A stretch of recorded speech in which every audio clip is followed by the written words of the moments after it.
अस्सलाम वालेकुम दोस्तों, आज हमारे साथ हैं डॉक्टर साहब जो टाइम ट्रैवल और हज़रत ईसा अलैहिस्सलाम के राज़ों पर बात करेंगे।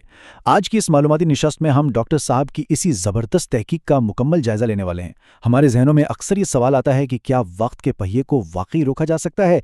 क्या मुतवाज़ी दुनियाएं या पैराडाइम्स वाकई वजूद रखते हैं? तो चलिए साइंस और रूहानियत के इन शानदार राज़ों से पर्दा उठाते हैं।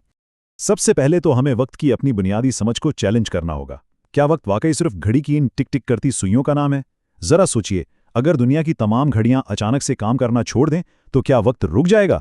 बिल्कुल भी नहीं, क्योंकि वक्त किसी मैकेनिकल घड़ी का पाबंद नहीं है। इसका ताल्लुक दरअसल कायनात में होने वाले वाकयात या इवेंट्स से है। जैसे हमारे जिस्म में खुलियों का बनना और टूटना, ये इवेंट्स ही दरअसल वक्त को बनाते हैं। आज की इस निशिस्त का खाका कुछ यूं रहेगा। हम वक्त की असल हकीकत, टाइम डायलेशन, हज़रत ईसा अलैहिस्सलाम का टाइम ट्रैवल, इंसान का अब्दी राज, तकदीर का तसव्वुर और आखिर में वक्त के रूहानी कमांडर की पहचान पर बात करेंगे।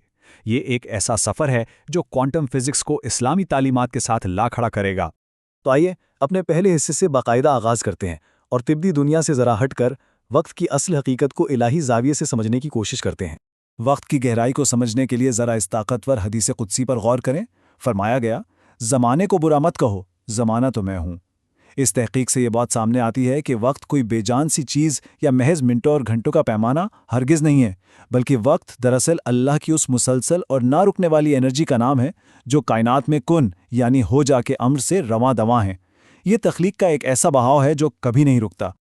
यहाँ से हम अपने दूसरे हिस्से की तरफ बढ़ते हैं, जहाँ जदीद फिजिक्स का टाइम डायलेशन और रूहानियत का नूर, ये दोनों तसव्वुरात आपस में मिलते हैं। ये मुवाजना वाकई कमाल का है। फिजिक्स का एक बुनियादी असूल है कि जिस चीज़ का मास यानी मादा जितना ज़्यादा होगा, वहाँ वक्त की रफ्तार उतनी ही कम हो जाएगी। अब इसे यूं समझिए कि ज़मीन का मास कम है, इसलिए हमारा वक्त तेज़ी से दौड़ रहा है। लेकिन जब अर्श माला की बात आती है तो इसका मास इतना लामहदूद है कि ये पूरी कायनात उसके सामने एक छोटे से ज़र्रे से ज़्यादा कुछ नहीं। इसी लामहदूद मास की वजह से वहाँ वक्त ड्रामेटिक हद तक सुस्त हो जाता है, और यही वजह है कि कायनात की तख्लीक के जो 6 दिन बताए गए हैं वो हमारे आम ज़मीनी दिनों से बिल्कुल मुख्तलिफ हैं। और मज़े की बात यह है कि इस साइंसी तसव्वुर की तस्दीक कुरानी रियाजी से भी होती है। सूरतुल हज में वाज़े तौर पर बताया गया है कि अल्लाह के नज़दीक एक दिन इंसानों के 1000 साल के बराबर है। ये कोई आम सा हिंदसा नहीं है, बल्कि ये इस बात का सबूत है कि जिस टाइम डायलेशन को आइंस्टाइन और आज की साइंस अब जाकर समझ रही है, वो सदियों पहले ही इंतहाई शानदार अंदाज में बयान कर दी गई थी। वक्त के इसी क्वांटम तसव्वुर को मज़ीद गहराई में समझने के लिए फोटोन को ही ले लें। ये रोशनी का वो ज़र्रा है जिस पर वक्त का इतलाक बिल्कुल सिफर है। ये कभी बूढ़ा नहीं होता, कभी ख़त्म नहीं होता। इस नशिस्त में इसी साइंसी हकीकत को रूहानियत के लफ्ज़ नूर से जोड़ा गया है। फरिश्ते नूर से बने हैं ना, और चूंकि नूर पर वक्त का असर ही नहीं होता, इसीलिए वो लाखों साल गुजरने के बावजूद उसी हालत में है और कभी बूढ़े नहीं होते। अब हम तीसरे हिस्से में दाखिल हो रहे हैं, और ये हिस्सा बेहद सनसनीखेज है।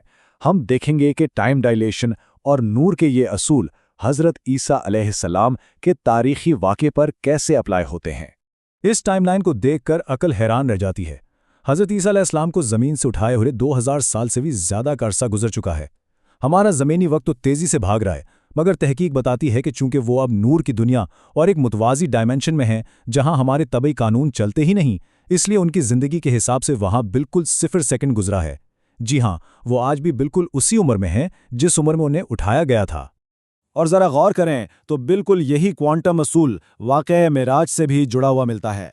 जब नबी करीम सल्लल्लाहु अलैहि वसल्लम ने मेराज का सफ़र किया और बारगाह इलाही में हाजिर हुए, तो ये सारा ज़मीनी टाइम स्पेस फैब्रिक मुकम्मल तौर पर फ्रीज़ हो गया। ये रिसर्च बड़ी खूबसूरती से वाज़े करती है कि जब इंसान खालिस नूर और बुलंद तरीन डायमेंशन से कनेक्ट होता है तो ये मादी वक्त अपनी हैसियत ही खो देता है। तो अब जरा खुद इंसान की बात करते हैं। चौथे हिस्से में हम ये जानने की कोशिश करेंगे कि क्या मिट्टी से बने हम इंसानों में भी कोई ऐसा राज छुपा है जो वक्त की इस कैद से आज़ाद हो। हमारे फ़ानी जिस्म के मुकाबले में एक अब्दी टेल बोन यानी रीढ़ की हड्डी के निचले हिस्से का तसव्वुर निहायत हैरानकुन है। अहादीस में भी जिक्र है कि इंसान के जिस्म में मटर के दाने के बराबर एक ऐसी हड्डी है जो कभी फना नहीं हो सकती।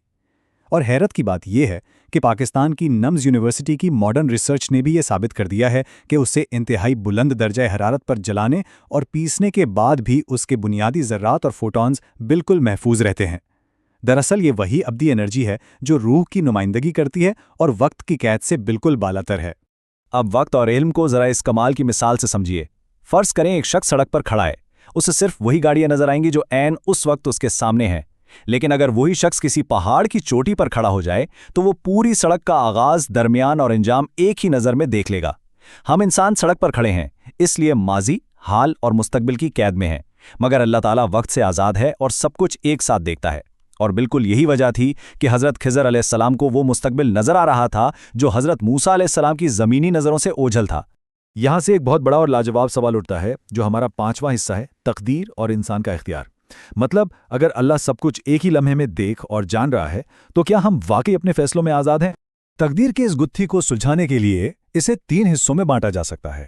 پہلی ہے تقدیر مبرم، جو کہ فکسڈ ہے، اٹل ہے، جیسے کہ موت کا وقت۔ پھر آتی ہے تقدیر ازل، یہ وہ الہی فیصلے ہیں جو خاص ہستیوں کی دعا سے بدلے جا سکتے ہیں۔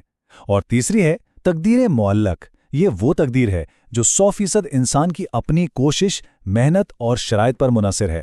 اگر آپ محنت کریں گے تو نتیجہ بدل جائے گا، اور بس یہیں پر انسان کا آزاد اختیار یعنی فری ول کام کرتی ہے۔ اس پورے کانسیپٹ کو آج کی ماڈرن ویڈیو گیمز کی مثال سے بہت آسانی سے سمجھا جا سکتا ہے۔ دیکھیے، ایک ویڈیو گیم کا آپریٹنگ سسٹم پہلے سے پروگرامڈ ہوتا ہے، اس کے سارے رولز اور دنیا پہلے سے سیٹ ہوتی ہے، بالکل تقدیر کی طرح۔ لیکن اس گیم کے اندر ایک کھلاڑی کیا فیصلہ کرے گا، وہ دائیں جائے گا یا بائیں، یہ اس کھلاڑی کا اپنا مکمل اختیار ہے۔ اسی طرح اس کائنات کے فزکس کے اصول تو بنے ہوئے ہیں، لیکن ہم اپنے اعمال اور اپنے فیصلوں میں بالکل آزاد ہیں۔ اور سائنس کی دنیا میں اس کی ایک اور شاندار مثال بٹرفلائی ایفیکٹ ہے۔ اس کا مطلب یہ ہے کہ کائنات کے کسی ایک کونے میں تتلی کے پر پھڑپڑانے سے دوسرے کونے میں طوفان آ سکتا ہے۔ مطلب ایک انتہائی چھوٹی سی تبدیلی بہت بڑے نتائج پیدا کر سکتی ہے۔ اس سائنسی اصول کو اسلام کے تصور نیت سے جڑا گیا ہے۔ ایک انسان کے دل میں موجود بالکل خالص نیت اور اس کی ذرا سی روحانی کوشش میں اتنی طاقت ہوتی ہے کہ وہ اس کی تقدیر اور زندگی کی پوری ڈائریکشن کو بدل کر رکھ دے۔ اور اب ہم اس زبردست جائزے کے آخری اور شاید سب سے اہم حصے کی طرف آتے ہیں، وقت کے امام کی پہچان۔ سوچنے کی بات ہے کہ اگر وقت ایک اتنا وسیع، پیچیدہ اور طاقتور نظام ہے تو اس وقت کی کمان آخر کس کے ہاتھ میں ہے؟ اس تحقیق کے مطابق اللہ تعالیٰ نے وقت اور کائنات کے اس عظیم الشان نظام کی کمان براہ راست نبی کریم صلی اللہ علیہ وآلہ وسلم اور ان کی پاکیزہ آل کے سپرد کی ہے۔ وہی اسلام محدود ٹائم اینڈ سپیس فیبرک کے اصل کمانڈر اور روحانی پیشوا ہیں۔ حضرت ابراہیم علیہ السلام سے جو امامت کا وعدہ کیا گیا تھا وہ دراصل اسی نور اور روحانی قیادت کی منتقلی تھی۔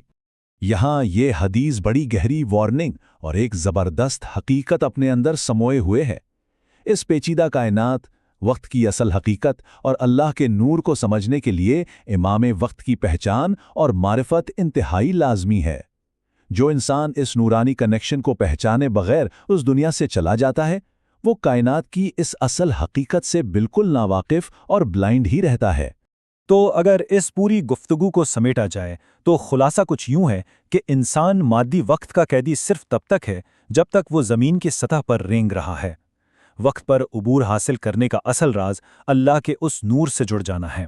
اور یہ تعلق کیسے بنتا ہے؟ یہ امام وقت کی معرفت اور اپنی نیتوں کی انتہائی پاکیزگی سے ہی قائم ہو سکتا ہے۔ جب آپ کا کنیکشن نور سے جڑ جائے تو وقت آپ پر بے اثر ہو جاتا ہے۔